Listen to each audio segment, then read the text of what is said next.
Good morning. Welcome to another of my monologues. Thank you for joining me. That was very monotonous, wasn't it? Sort of monotone. Hello and welcome. I suppose I'm in a bit of a thoughtful mood today.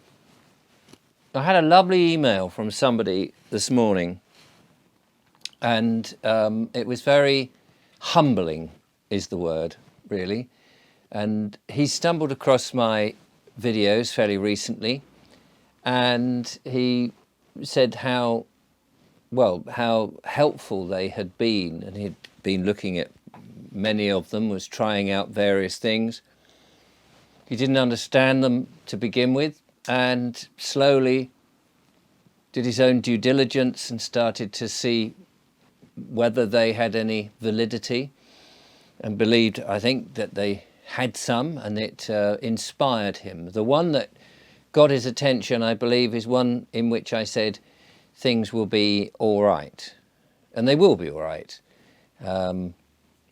We do need to understand who and what we are, I think, in order to understand that things actually will, of course, be all right, because we are really the creators of our reality. Which is a very grand statement to say, and it's very difficult for a number of people to really understand that. It's a very deep thing and would take, I suppose, a long time to disseminate, if that's the right word. But we are very much the creators of our reality. I had another email from somebody who said, we've created this new stepping away from the system thing.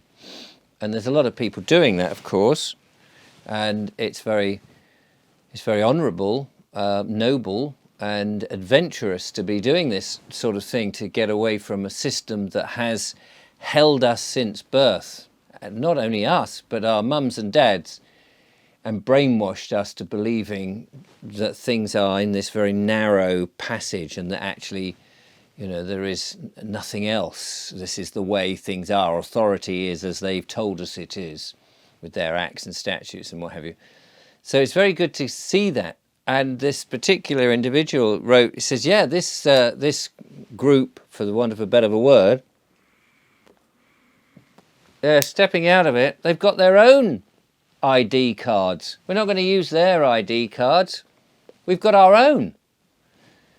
And I have to say, I had a bit of a wry smile at that, because I thought, identity cards. How is it that they're going to identify themselves? Surely not with the birth certificate, because we know that's a fraudulent document. It's registered a placenta, not a baby. It's got a fake name on it. It's copyrighted by the Crown Corporation, and the document itself says this is not to be used as evidence. So I guess it must be people just saying, I am Richard of Biggleswick. And that's, you know, that's not so much an identity card, it's just an assertion, isn't it? Because a name at the end of the day is really, it's only a label. It's a self-given label. And even then, a name is only a sound. I'm going to tell you that my name is Richard. Well, that's a sound. It's a sound that I will be acknowledging. If somebody calls, hey, Richard, I will hear that sound and think, there's a chance that that sound is trying to get my attention. Doesn't necessarily mean that is me. Of course it can't be me, because I'm some form of consciousness, some awareness at this moment now, I'm in this flesh and blood body. As far as I'm aware, that's what it is. Sometimes I'm not even sure that everything I see around me is true, because when I'm in a dream state at night time, I think that's true. And now I'm here, this appears to be true. I don't know which is more truer. Although when I think back about my dreams that I had the night before, I often think, well, they were very confusing and very weird, but they were very real at the time. So I never quite know what consciousness really means, because those states of consciousness change. Now I feel I'm relatively alert and relatively able to deal with things that come to me, but sometimes my mood changes, my consciousness changes. Sometimes I'm in a trance, more of a trance, and my thoughts are somewhere else, and I am somewhere else. I'm no longer here. We've all had that, I'm sure, where you're sitting perhaps waiting for something and you drift off, you daydream. Well, where are you when you daydream? Are you solidly fixed here, or are you where you daydream? So yes, I said I was in a bit of a sort of a philosophical, did I say that? I'm in a philosophical and a strange mood today. But it was very humbling to have that gentleman contact me to say that some of the videos that I've done have been useful, because often when I look at the comments, and there are lovely people out there and there are lovely viewers, of course, but sometimes you see the bad eggs who are just there to disrupt, have nothing pleasant to say, and I've got nothing really to say to them. They can move on if they wish, or they can just carry on, you know, down in the swamp. It's up to them. But I'm very pleased that some of the things that I say, which has been, it's my own opinion, my own wisdom, interpreted by many other people who've come along and shared their wisdom, and you work it all out. But ultimately, it's all down to you. It's all down to you. I don't think that we should take any guru as the sole entity that has the knowledge. We have to work it all out for ourselves. I, at this moment, think I've worked out what life is about for me, and I know that my partner, the lovely Julia, she is working out what's for her. We very much share pretty much the same things. We differ on little bits, but that's absolutely fantastic. She has a wisdom to give to me, and I hope that I have something to offer to her, and that's what having a relationship is, with not just somebody you love, but with everybody you meet. Everybody has something to give. And of course, one of the things that we ought to be able to do is to be open to listen to people's ideas. And even if we think, well, that's all a load of old rubbish, isn't it? That's just poppycock. At least we can listen to it, because you never know, do you? Things over my lifetime so far have surprised me, not least the name business. I always assumed that I was the given name. Now it seems ridiculous that I would think that that label was me. I'm not a label. I know I'm not a label, just as you're not a label. But you may not have reached that conclusion yet. You may still be quite happy and cozy being a label, and you've had it all your life, and you may be protective of that label, and you won't want to hang on to it and go, no, this is me, this is my identity, this is it. But perhaps with a little bit of time away from the rat race and in thought, it may occur to you, it may not, and I'm not saying I'm right, but it may occur to you that a label is something you attach to a thing. It's the thing that is the thing, not the label. And so I have, in my time, been surprised by and have spent a long time letting go of things I thought were true, things that I thought were relevant.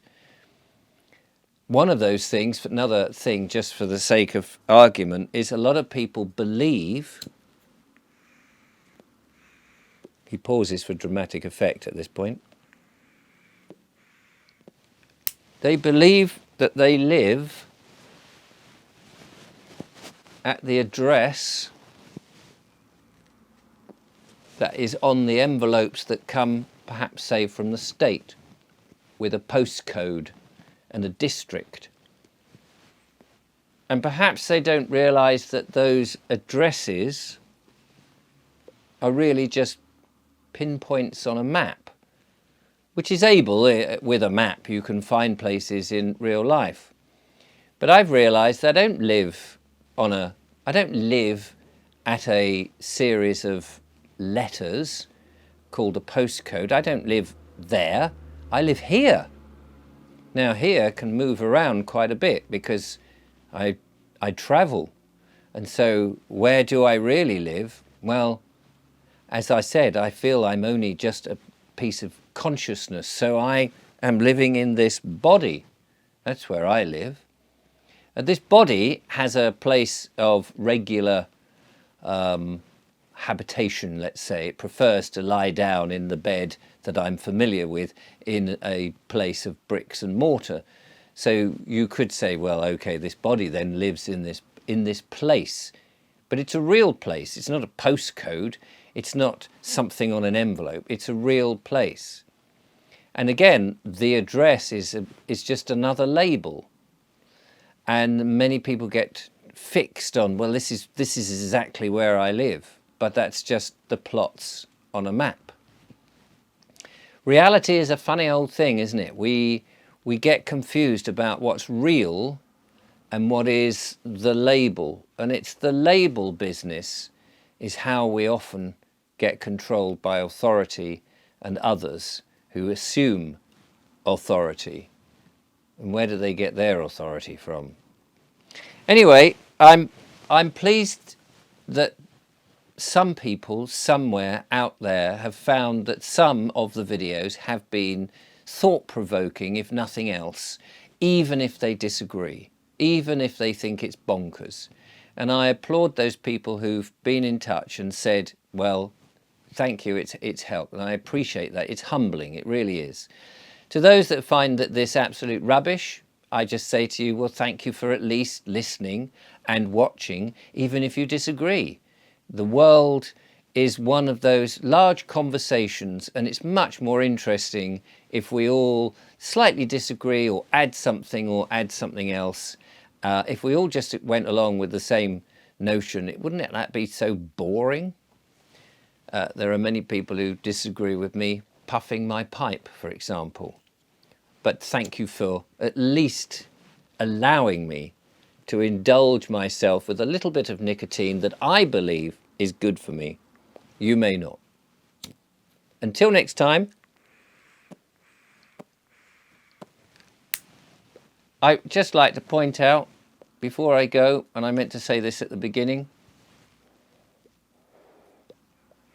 you will soon be seeing Julia and I on the land as we move and transition to our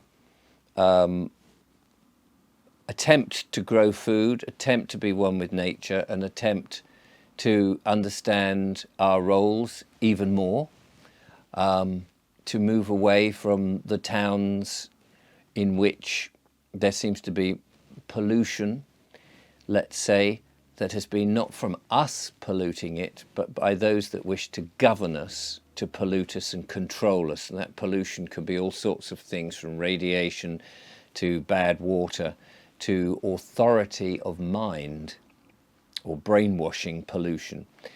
So we will be doing that. You'll be and you'll be able to laugh and groan and shake your heads as Julia and I make huge numbers of mistakes as we learn to live off the land and from the land, and all of that will be over on the English Couple channel. But I will still do my monologues, but instead of necessarily perhaps sitting here, I may be sitting in a beautiful landscape. Who knows? So bear with us. All this stuff takes time. But anyway, have a happy day, whatever you're doing, and no doubt I'll speak to you soon. Till then, take care. Bye for now.